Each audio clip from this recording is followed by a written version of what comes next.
రాష్ట్రంలో జ్ఞానం పెరగాలన్నా అజ్ఞానం పెరుగుతుంది. ఇలా ఈ సైకో నా కొడుకులని సంపేక ఎందుకు ఉంచుతుండ్రు? సంపేయాలి కదా. వానికి సీరియస్ ఆరబెట్టి రెడ్ కార్పెట్ వేసి తీసుకుపోయి పోలీస్ స్టేషన్లో పెడతారా ఇట్లాంటి సైకో నా కొడుకులని? కనీసం జ్ఞానం ఉండాలి కదా. ఒక ఆడది, పసిపిల్ల, ఆడది కాదు, నేను ఏమంటున్నా, ఏ ఆడదైనా తన కన్సెంట్ తోటి ఏం చేసినా అభ్యంతరం లేదని కోర్టే చెప్తుంది. పసిపిల్లకి ఆలోచన ఏముంటుంది? ఇలా అవసరం తీరేదాకా వాడుకొని బిల్డింగ్ మీకు తోసేసేటేంద్రా సైకో నా కొడక. నేను చంపాలి కదా మరి. ఎందుకు ఇలా ఏమన్నా జైళ్ళల్లో మనం కట్టే ట్యాక్స్లతోటి జైళ్ళల్లో ఫుడ్ ఎక్కువైనా ఉందా ఇట్లాంటి చెత్త నా కొడుకులని పెంచి పోషించుకోవడానికి? ఒక సంఘటన జరిగితే ఆ సంఘటనకు తగ్గట్టు చర్యలు ఉంటే ఇలా తప్పులు జరిగాయి. ఉందా అసలు రాష్ట్రంలో శాంతి భద్రతలు ఉన్నాయా? లేవు. ఉంటివన్నీ జరిగాయి. నడి రోడ్డు మీద మర్డర్లు, నడి రోడ్డు మీద మానభంగాలు, నడి రోడ్డు మీద అఘాయిత్యాలు. ఏందా ఇదంతా? ఇలా డీసీపీలు, ఏసీపీలు, వీళ్ళంతా సిపిలు పోయి క్లబ్బులల్లో విశృంఖల సంస్కృతి ఉంటే ఇలా వాళ్ళు పోయి కనీసం ప్రపంచానికి చూపెడుతుంది. మరి చర్యలు ఏముంటాయో తెలియదు కానీ ప్రపంచానికి అయితే ఇట్లున్నది. మన తెలంగాణలో అయితే చూపెడుతుంది వాళ్ళు. ఇమ్మీడియట్గా యాక్షన్ ఉండాలి. చట్టాలు అవసరమైతే మార్చుకోవాలి. ప్రజా సంక్షేమం కొరకే కదా చట్టాలు. ఇట్లాంటి హౌలానా కొడుకుల కోసం కాదు కదా. బరాబరి వాడిని తీసుకుపోయి ఎన్కౌంటర్ చేయాలి లెక్క ప్రకారం అయితే. కానీ ప్రభుత్వాలు మెజార్టీ మైనార్టీ అనే ధోరణితోటి ఏవలైతే మెజార్టీ వాయిస్ ఉంటుందో వాయిస్ ఉన్నోని కాపాడడానికి ప్రయత్నం చేస్తున్నాయి. అంతే కదా, అంతే కదా. అదే నువ్వు పేదోడైతే ఇమ్మీడియట్గా యాక్షన్ ఉంటుంది, ఏకాకి అయితే ఖచ్చితంగా యాక్షన్ ఉంటుంది. మరి మీకేమైంది అంటే ఉన్నోడైతే యాక్షన్లు ఉండయి, ఒక గుంపు ఉందంటే యాక్షన్లు ఉండయి. ఎవడైతే గుంజు గుద్దక మంచిది కాదు. యోగిని చూసి నేర్చుకోని. చాలామంది ఏమంటారు తెలుసా, సన్నాసులు. ఈ సన్నాసులకేం తెలుసు? మరి మీ సంసారులకేం తెలుసు? ఏం పొడుస్తుండ్రు ఇవాళ మీ సంసారులు? మీరు పొడవాలే కదా. మీరు పొడిచిందేంతో తెలవాలి కదా ప్రపంచానికి.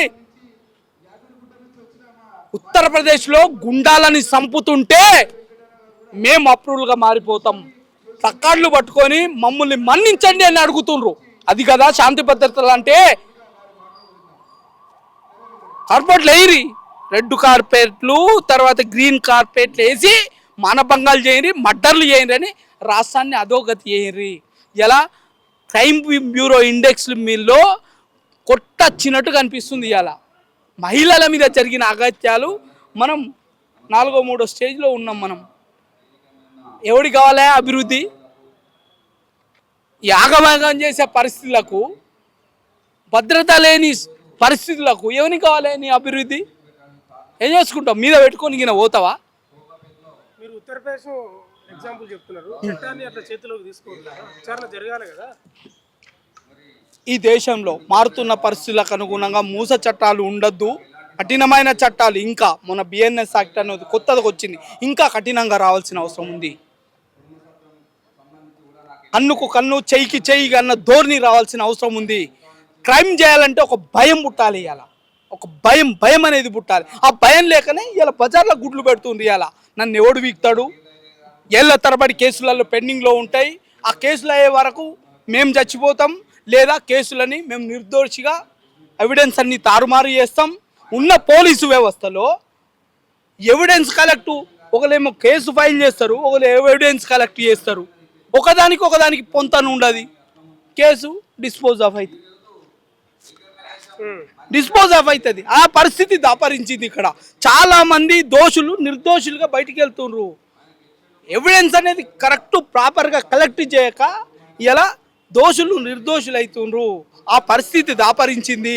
ఇలా ఒక టీచర్కి, ఒక ఉద్యోగికి నువ్వు టెస్టులు పెడుతున్నావు. ఇలా ఎందుకు? వాళ్ళని ఎవిడెన్స్ ఎట్లా కలెక్ట్ చేయాలి, ఎఫ్ఐఆర్ ఎట్లా నమోదు చేయాలి, ఛార్జ్ షీట్ ఎట్లా వేయాలి అనే మెలకువలు కూడా నేర్పాలి కదా. దాని మీద క్లాసులు ఇవ్వాలి కదా.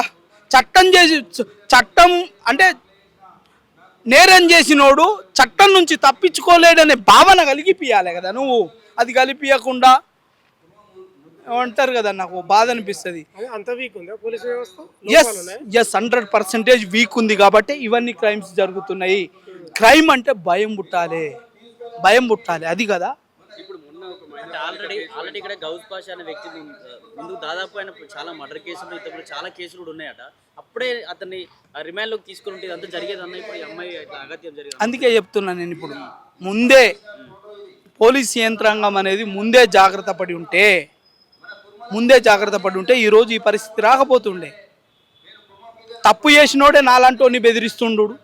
ఇలా నేను ఒక వ్యవస్థ ఇల్లీగల్గా నడుస్తుందని ఒక రిప్రజెంటేషన్ ఇస్తే నిన్ను సిపి సజ్జనార్కు పెట్టి లోపలేపిస్తా, నిన్ను వ్యవస్థల మీద నేను విజిల్ బ్లోవర్ యాక్ట్ కింద పనిచేస్తున్నా. నేను పనిచేసే నన్నే ఒక తప్పుడు వ్యక్తి బెదిరిస్తుండి ఇవాళ.